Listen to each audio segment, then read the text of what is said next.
صل على سيدنا ومولانا محمد وعلى سيدنا علي وسيدتنا فاطمة وسيدتنا زينب وسيدنا حسن وسيدنا حسين. اعوذ باللہ من الشیطان الرجیم. بسم اللہ الرحمن الرحیم. الحمد للہ رب العالمین والصلاة والسلام علی اشرف الانبیاء والمرسلین واہل بیتہ الطیبین الطاہرین المعصومین. اما بعد. سورہ مبارکہ ہجر آیت نمبر 19 سے آیت نمبر 33 19 to 33. پروردگار عالم اپنی نشانیوں کا اور نعمتوں کا بیان آگے بڑھاتے ہوئے ارشاد فرماتا ہے وَالْأَرْضَ مَدَدْنَاهَا وَأَلْقَيْنَا فِيهَا رَوَاسِيَ وَأَنبَتْنَا فِيهَا مِنْ كُلِّ شَيْءٍ مَوْزُونٍ. زمین کا ذکر ہے، پہاڑوں کا ذکر ہے اور زمین سے اگنے والی چیزوں کا ذکر ہے. ارشاد ہوتا ہے زمین کو ہم نے پھیلایا، یعنی زمین کے کروی یا گول ہونے کے باوجود اس کا اس انداز سے ہونا کہ جو ایز اٹ اپیئرز پھیلا ہوا اس کا وجود محسوس ہوتا ہے کہ جس کے اوپر انسان چل سکے، اپنے کاموں کو منظم کر سکے، اور اس کے لیے یہ تعبیر استعمال ہوتی ہے. اور پھر اس کا بھی امکان دیا گیا کہ جو دہب الارض کا جو کانسیپٹ ہے کہ ابتدا میں پانی تھا اور اس کے بعد پھر زمین کو بچھایا گیا. پھر اس کے بعد وہ القینا فیہا رواسیہ، اور اس میں ہم نے پہاڑ قائم کیے. پہاڑ ہم جانتے ہیں کہ زمین کے تہ میں سے ابھرتے ہیں، جو اس کا پورا پروسیس سائنٹیفک ڈاکومنٹریز کے اندر بیان کیا گیا، جیسے یوٹیوب کے اوپر بھی دیکھا جا سکتا ہے. مگر یہ اس جگہ پر تعبیر جو استعمال کی گئی وہ اس کے افیکٹو ہونے کے اعتبار سے کہ ہم نے اس میں پہاڑوں کو قائم کیا. یہ بالکل ایسا ہی ہے کہ جیسے کبھی ایک نقشہ سا بنایا جا رہا ہو تو عرف عام کے اندر محاورہ یہی ہوتا ہے کہ مکان کے نقشے کو ڈسکس کرتے ہوئے کہ بھائی تم نے اس کے اندر 3 کمرے ڈالے ہیں جبکہ 4 کمرے ڈالنے کی ضرورت ہے. تو یہاں پر یہ جو تعبیر استعمال کی جاتی ہے وہاں پر باقاعدہ کوئی چیز اوپر سے نہیں ڈالی جا رہی ہوتی، مگر اس کو جس طریقے سے وہاں پر پلیس ہونا چاہیے اس کو جب ڈسکس کیا جاتا ہے تو تعبیرات اس طرح کی استعمال ہوتی ہے. تو یہاں پروردگار عالم نے ظاہر ہے کہ گفتگو عربی زبان کے اندر ہے، تو جو محاورے استعمال ہوتے ہیں انہی کے اندر گفتگو ہو رہی ہے. تو ارشاد ہوتا ہے کہ القینا فیہا رواسیہ، اس میں ہم نے پہاڑ قائم کیے. اور ظاہر ہے کہ پہاڑوں کی جو سگنیفیکنس ہے، جو امپورٹنس ہے، وہ ہر ایک کے لیے واضح ہے.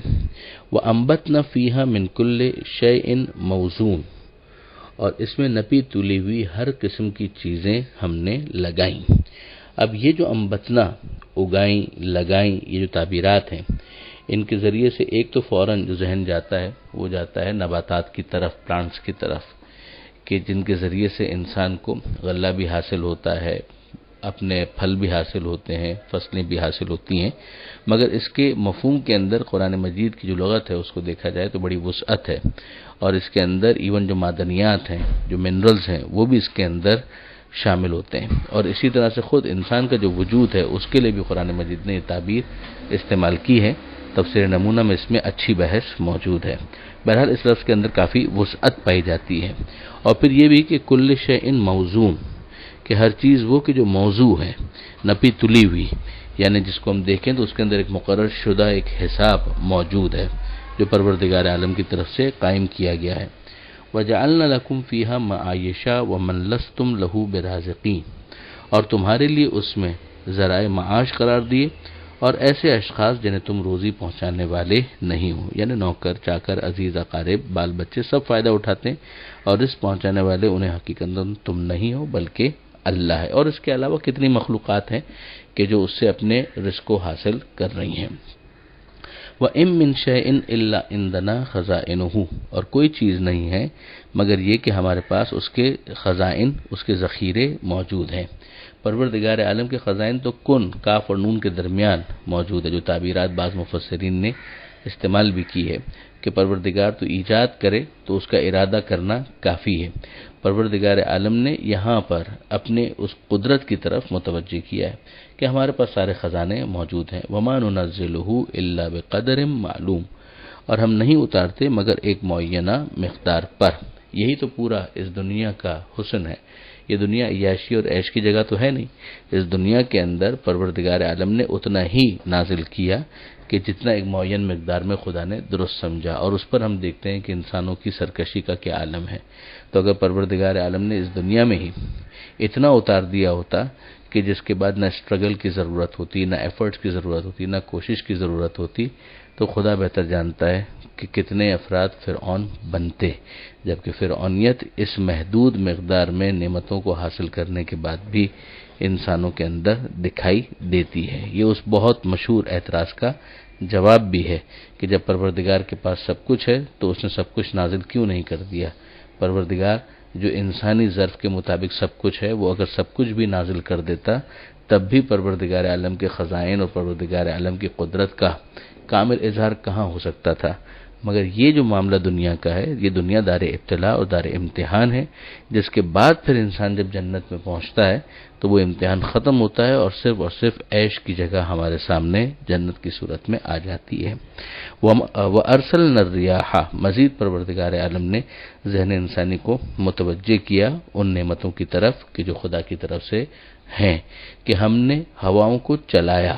وَأَرْسَلْنَا الرِّيَاحَ، زمین سے کیا اگایا، اور پھر اس کے بعد زمین کے اوپر بسنے والے انسانوں کے لیے ہواؤں کو چلایا۔ وَأَرْسَلْنَا الرِّيَاحَ لَوَاقِعَ، اور یہ جو ہوائیں ہم چلا رہے ہیں جو بادلوں کو پانی سے بوجھل بناتی ہیں، یعنی اس کے اندر ایک تازگی موجود ہے جس کے ذریعے سے مزید نعمتوں کا ایک سلسلہ انسان کے لیے جاری ہو جاتا ہے کہ وہ جو ہوائیں ہیں وہ بادلوں کو پانی سے بوجھل بناتی ہیں۔ فَأَنزَلْنَا مِنَ السَّمَاءِ مَاءً، اور ہم آسمان سے پانی کو نازل کرتے ہیں۔ فَأَسْقَيْنَاكُمُوهُ، اور تمہیں سیراب کرتے ہیں، اس پانی کے ذریعے سے ہم تمہارے لیے سیرابی کا اہتمام کرتے ہیں۔ وَمَا أَنْتُمْ لَهُ بِخَازِنِينَ، اور تم اس کے لیے اس کے ذخیروں پر قابو نہ رکھتے تھے۔ یعنی یہ پروردگار کا احسان ہے کہ اس نے ایک سائیکل کے ذریعے سے اس پانی کو آسمان سے اس طرح سے نازل کیا کہ جس کے بعد پھر انسان اس سے استفادہ کر سکے۔ اب بقدر ظرف کوئی گلاس میں، کوئی برتن میں، اور کوئی ٹینکی میں، اور کوئی ڈیم میں اس کو ذخیرہ کر لے، لیکن اصل جو پروردگار عالم کی طرف سے نازل کردہ ہے اگر وہی نازل نہ ہوا ہوتا تو انسان کے پاس اس کو ذخیرہ کرنے کی کہاں صلاحیت موجود تھی۔ وَإِنَّا لَنَحْنُ نُحْيِي وَنُمِيتُ، بلا شبہ ہم زندہ کرتے ہیں، ہم مارتے ہیں۔ وَنَحْنُ الْوَارِثُونَ، اور ہم ورثہ پانے والے ہیں، یعنی سب کی فنا کے بعد ذات الہی باقی رہنے والی ہے۔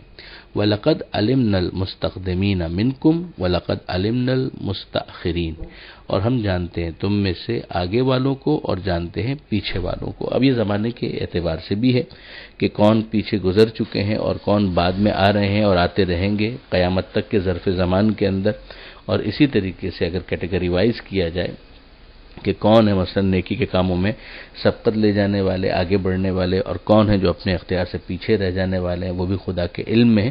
تو اس کی جتنی مختلف اپلیکیشنز ہو سکتی ہیں وہ سب کے سب پروردگار عالم کے علم میں ہیں۔ وَإِنَّ رَبَّكَ هُوَ يَحْشُرُهُمْ، اور وہی انہیں حشر میں اٹھائے گا، یعنی میدان قیامت میں جمع کرے گا۔ اِنَّهُ حَكِيمٌ علیم، یقیناً اللہ حکیم ہے یعنی ٹھیک ٹھیک کام کرنے والا ہے، اور علیم ہے یعنی بڑا جاننے والا ہے۔ اب اس کے بعد پروردگار عالم نے جو سلسلہ انسان جہاں سے شروع ہوتا ہے اس کی طرف متوجہ کیا۔ وَلَقَدْ خَلَقْنَا الْإِنسَانَ مِنْ صَلْصَالٍ مِنْ حَمَإٍ مَسْنُونٍ، ہم نے پیدا کیا ہے انسان کو، کس سے پیدا کیا؟ یہاں پر جو تعبیر ہے وہ ہے سلسال من حمأ مسنون۔ یہ سلسال من حمأ مسنون کیا ہے؟ ہم جانتے ہیں کہ پروردگار عالم نے کہیں پر تراب کا لفظ استعمال کیا، کہیں پر تین کا لفظ استعمال کیا، کہیں پر ماں پانی کا لفظ استعمال کیا، تو مٹی، پانی، یہ الفاظ تو ہم پڑھتے ہی رہے، مگر یہاں پر جو تعبیر ہے اسی کو تھوڑا سا ایلوبریشن کہنا چاہیے کہ سلسال اس گارے کو کہتے ہیں جو سوکھ کر بجنے لگے، یعنی بوسیدہ پرانی مٹی۔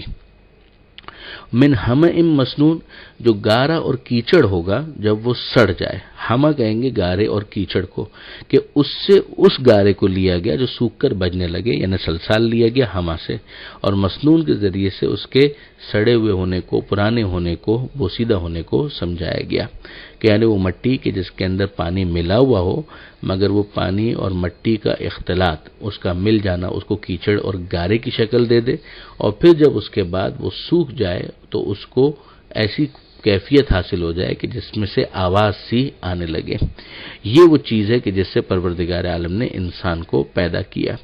وَالْجَانَّ خَلَقْنَاهُ مِنْ قَبْلُ مِنْ نَارِ السَّمُومِ، اور جان کو، جنوں کو ہم نے پیدا کیا اس سے پہلے، اور کس سے پیدا کیا؟ آگ سے، اور آگ سے گرم ہوا سے، یعنی آگ ایسی کہ جو انتہائی گرم ہوا ہو، لو جیسی ہوا، اس سے ہم نے پیدا کیا۔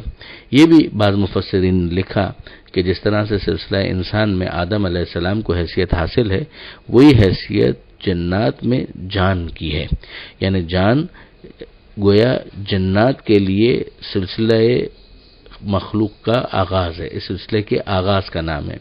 اور پھر اس کے بعد یہ بھی کہا گیا کہ اب اصطلاح اس طرح کی بن گئی ہے کہ جو جان کی اولاد میں نسل ابلیس ہیں وہ شیاطین کہلائے، اور دوسری عام اولاد کو جنات کہتے ہیں۔ یعنی ویسے جنات ایک جنرل ایک لفظ ہے، مگر اصطلاح یہ بن گئی کہ جو ابلیس کی اولاد ہے ان کو شیاطین کہا جاتا ہے، اور جو عام جن ہیں ان کو جنات کہا جاتا ہے۔